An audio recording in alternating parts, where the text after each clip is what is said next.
چہمگوئیاں کی جا رہی ہیں کہ $2 ارب جو ہنگامی بنیادوں پہ آپ نے اکٹھا کر کے آلٹرنیٹیو ذرائع سے واپس کیا ہے یو اے ای کو، پہلے تو وہ آیا کہاں سے، اور دوسرا یہ کہ یہ روٹین کی فائنینشیل ٹرانزیکشن ہے یا نہیں ہے، اس کو بھی کلیریفائی کر دیں۔ جی بہت شکریہ مزمل صاحب، اس پہ ظاہر ہے یہ معاملہ ڈائریکٹ آپ کی فارن پالیسی سے لنکڈ ہے اور ایک ایسے ملک سے متعلق ہے جس سے ہمارے برسہ برس کے تعلق ہیں۔ تو پہلی بات تو یہ ہے کہ میں کسی بھی اسپیکولیشن پر نہیں جاؤں گا، بلکہ جو ایک اعلیٰ ظرف کسی ملک یا اعلیٰ ظرف دوست کا کردار ہوتا ہے اسی طریقے سے رسپونڈ کروں گا کہ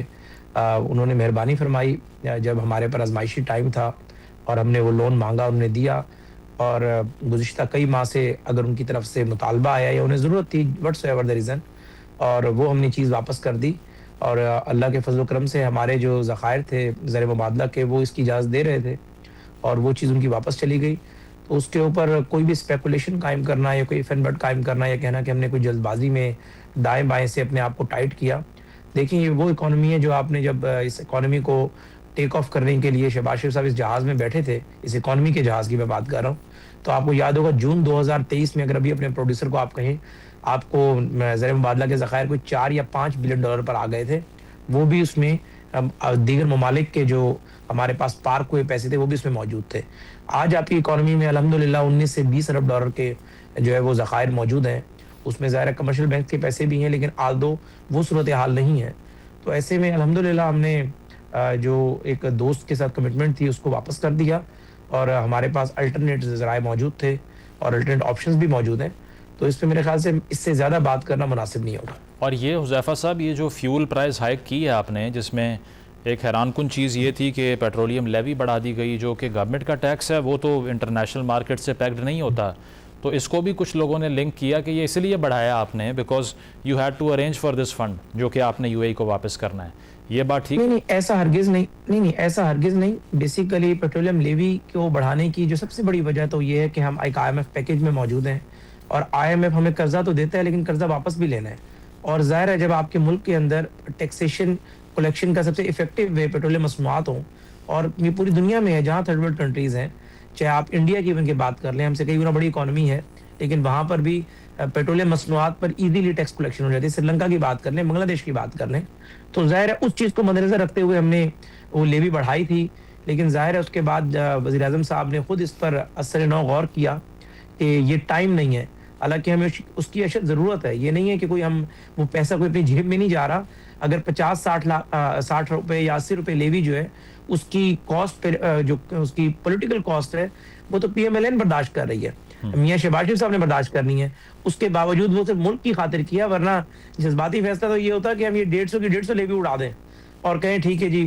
جو ملک کے ساتھ ہوگا وہ ہوتا رہے، ایک مقبول فیصلہ کر لیں جو بانی تحریک انصاف نے کیا تھا۔ لیکن بیسیکلی ہوش مندانہ فیصلہ یہی تھا کہ ٹھیک ہے ہم اپنا پولیٹیکل کیپٹل بھی آن سٹیک لگائیں اور لیکن ملک کا بھی خیال رکھیں، اور ساتھ ساتھ ہم نے عوام کو بھی دیکھنا تھا۔ تو یہ تینوں چیزیں مل کر جو ہے پہلے یہ جو لیوی ہے وہ لگائی گئی، اور اس کے بعد وزیر اعظم صاحب نے 80 روپے جو ہے وہ اپنی صوابدید کا استعمال کر واپس لی، اور اس کو پھر ہم الٹرنیٹ طریقوں سے مینیج کریں گے۔ ظاہر ہے وہ ٹیکس کلیکشن ہم نے مینیج کرنی ہے، ہم نے IMF کا لون واپس کرنا ہے، ملک کو بھی چلانا ہے، تو اس کو یہ لنک کر دینا کہ ہم نے کسی ملک کا لون شاید واپس کرنا تھا اور عوام کی جیب پہ راتوں رات آپ نے 80 روپے کی لیوی کی صورت میں ڈال دی ہے۔ یہ صرف اور صرف ٹویٹر کی، فیس بک کی اور ایک اسپیکولیشن پہ مبنی باتیں ہیں، حقیقت کا اس سے کوئی تعلق نہیں ہے جی۔ اور یہ جو بائکرز کو، ٹو ویلرز والوں کو آپ سبسیڈائز کرنے کی بات کر رہے تھے، یہ کس طرح آپریشنلائز ہوگا فار دی آڈینسز؟ کوئی کہا جا رہا ہے اپلیکیشن بنا رہے ہیں آپ، از دیٹ ٹرو؟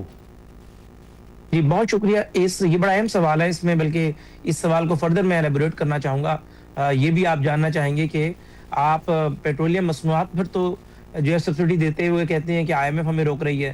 تو آپ اب یہ سبسڈی کیوں دے رہے ہیں؟ بیسیکلی IMF سے ہماری یہی بات ہوئی ہے کہ ایک تو آپ نے یعنی جنرل جو ہے وہ سبسڈی نہیں دینی،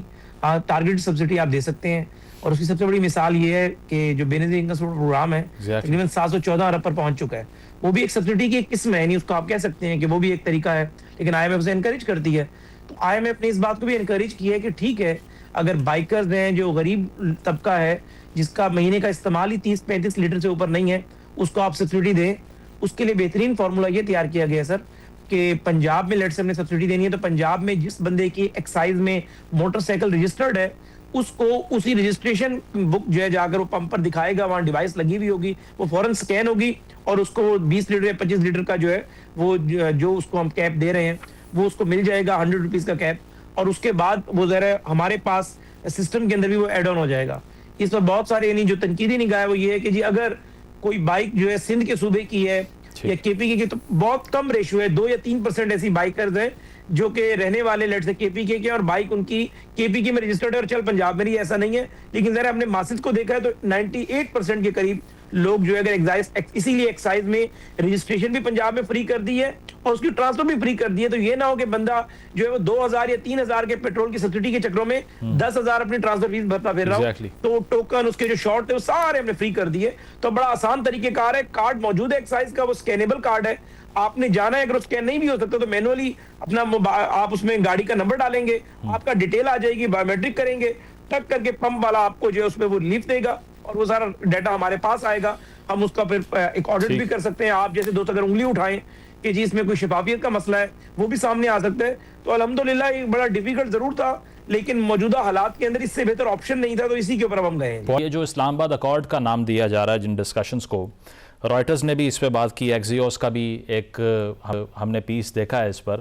لیکن آفیشلی پاکستان نے اس پر کوئی فی الوقت تو جو اپنا سٹینڈ ہے وہ واضح نہیں کیا کہ یہ جو بیک ڈور ڈپلومسی چل رہی ہے یہ کتنی آگے تک پہنچی ہے. تو کیا بتا سکتے ہیں as a representative of the government کہ یہ جو مذاکراتی عمل ہے جس میں کہا جا رہا ہے کہ ترکی, ایجپٹ ہے, پاکستان ہے اور کوئی میڈیشن یا فوری جنگ بندی کی ایفرٹ کی جا رہی ہے, کیا ایکسپیکٹ کیا جائے اس سے؟ جی بہت شکریہ منمل صاحب, آپ نے اتنے حساس موضوع پر حکومت کا موقع جاننے کے لیے مجھے مدعو کیا. میں آپ کے سامنے کچھ حقائق رکھنا چاہتا ہوں. پہلی بات تو یہ ہے کہ ظاہر ہے آپ لوگوں کے بھی بڑے ریلائبل سورسز ہوتے ہیں اور آپ کوئی بھی خبر بریک کر دیتے ہیں. جو ہمارے کولیگز بیٹھے ہوئے ہیں دفاعی تجزیہ نگار وہ بھی بات کر سکتے ہیں, لیکن ظاہر ہے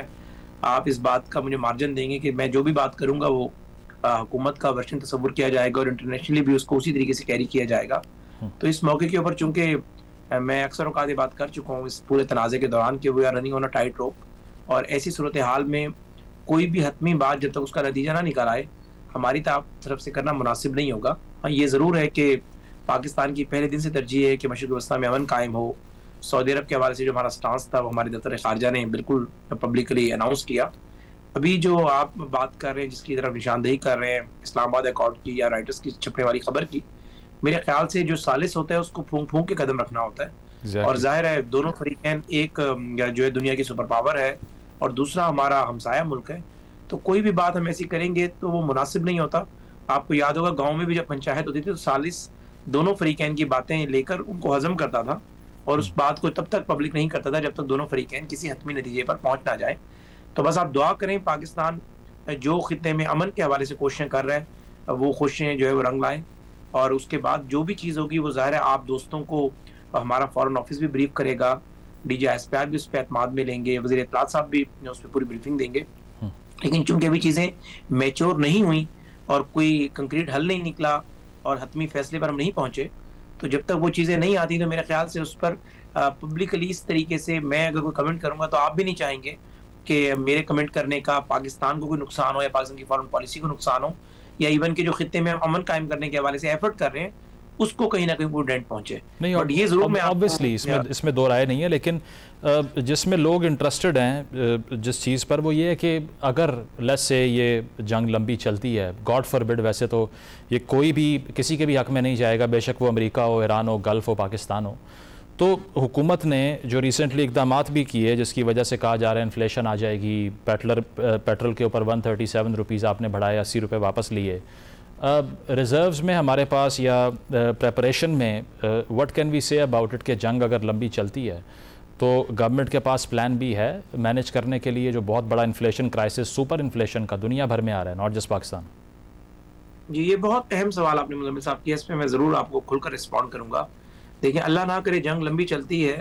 تو پاکستان جیسی گروئنگ اکانومی اور ذرا ہم ایک ترقی پذیر ملک ہیں, ترقی یافتہ ملک نہیں ہے. اس جنگ میں تو ترقی یافتہ ممالک جو ہے وہ زمین پر آگے, ہم تو پھر بھی ترقی پذیر ملک ہیں. تو لامحالہ اگر جنگ لمبی چلتی ہے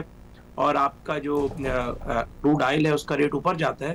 تو یہ تو اکنامک ایکسپرٹ اس بات پر متفق ہیں کہ پاکستان کے اندر اگر $120 جو ہے فی بیرل سے قیمت اوپر جائے تو پاکستان کی اکانومی برداشت نہیں کر سکتی. اور اس کی وجہ ظاہر ہے امپورٹ اور ایکسپورٹ بل کا فرق ہے. اگر آج وہ فرق 2 یا 3 یا 4 ارب ڈالر کا ہے اور وہی فرق اگر 15-20 ارب ڈالر کا ہو جائے، تیل تو آپ نے اتنا ہی خریدنا ہے جتنا آپ یوزیج ہے، لیکن اس کی قیمت ڈبل ہو جائے گی، تو امپورٹ بل جو ہے آپ کا ڈبل ہو جائے گا، تو لامحالہ آپ کی اکانومی کولیپس کر جائے گی، آپ کا روپیہ جو ہے وہ بہت زمین پر آ جائے گا، ڈالر اوپر چلا جائے گا. تو لامحالہ ہم ظاہر پلان تو انسان کے پاس ہوتے ہیں اور انسان اپنی سروائیول کے لیے کوشش بھی کر رہا ہوتا ہے، لیکن اگر آپ مجھ سے ریئلسٹک رائے پوچھیں گے تو ریئلسٹک رائے تو یہی ہے کہ